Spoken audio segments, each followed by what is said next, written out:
Hi everyone, my name is Amanda Batista. I'm the Managing Editor of Demand Gen Report. I'm here with Justin Gray, the CEO of LeadMD. Thanks very much for being with us, Justin. Thanks for having me. So we're going to talk about the role of content as it relates to an effective market automation rollout.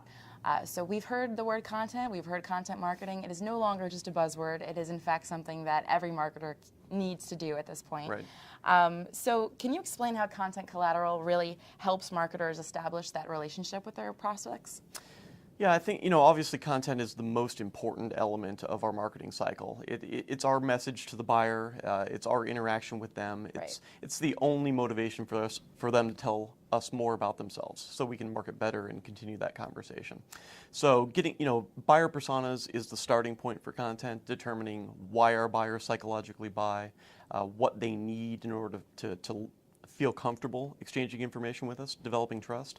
Content is really the nuts and bolts of that conversation. Yeah. So being able to determine how a buyer wants to consume content, so different content channels, and then also what types of content speak to them. Right. Are they an aggressive buyer who wants to make decisions quickly, task other members within their organization to do follow-up research, and really make themselves stand out because of a purchase? Video might work better. Content around immediate results and ROI could be very powerful for that particular buyer. Likewise, a buyer that is looking for risk-adverse information, looking for case study type info, guaranteed ROI or how to use the solution, could really respond to some more in-depth content, longer content, ebooks, items that you can download, take with you, really analyze, maybe even RFP type of templates. So really that content continues to push that buyer through that funnel until they're ready to continue that face-to-face or in-person. Great. We know that buyers are increasingly empowered, right? The proliferation of digital channels, they have every information at their disposal. They're coming to salespeople later on in the sales process, and they need to be prepared for that, right?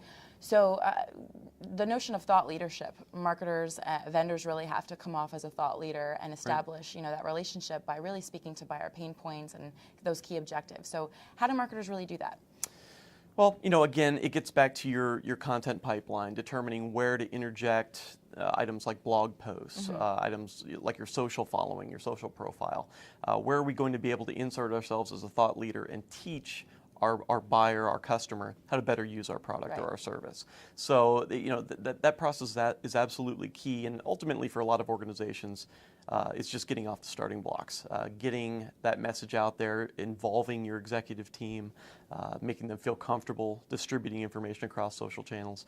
So I think that, as we all take that more education-based approach to content marketing, it really gives us an opportunity to teach our customers how to become better customers. Very few times do we get that opportunity, and it's something, because of how the buyer cycle has shifted, that we can really take advantage of, and successful marketers are doing so. Yeah. Well, speaking of customers, LeadMD is doing some really interesting things with its customers. Can you share any anecdotal customer success stories or case study examples? Yeah, I think that, being a marketing automation consultancy, we run into a lot of different scenarios with clients. And as I mentioned a little bit earlier, I think one of the biggest areas that we run into is just the thought that marketing starts and stops. By extending that marketing cycle and just really becoming a customer lifecycle resource, we can really see some big results. So we've seen customers that are transactional in nature, with a call to action of signing up for a free profile on their site, access to kind of a freemium offer, basic membership type items. And we worked with a particular customer, it's actually Bearson & Associates out of California, who had a big problem with converting a lot of individuals to free memberships, but having a very poor conversion rate into their paid membership area. And by extending nurturing cycles in accordance with buyer personas and serving them up content and continually pushing them back to that portal and making sure that interest carried on, they were actually able to increase that conversion from free to paid membership by over 170%. Wow. Just by continuing to market to those individuals. Previously, they had stopped at the point of free registration. And again, it goes back to telling our customers how they can become a better user of our own solution, that education marketing type approach, and we're seeing big results because of it. Excellent, excellent. Well, thanks so much for taking the time to walk us through the role of content in marketing automation. Justin and I actually have other conversations around the role of analytics in marketing automation, as well as the need for a process-based approach. So be sure to tune into those as well. And thanks for watching.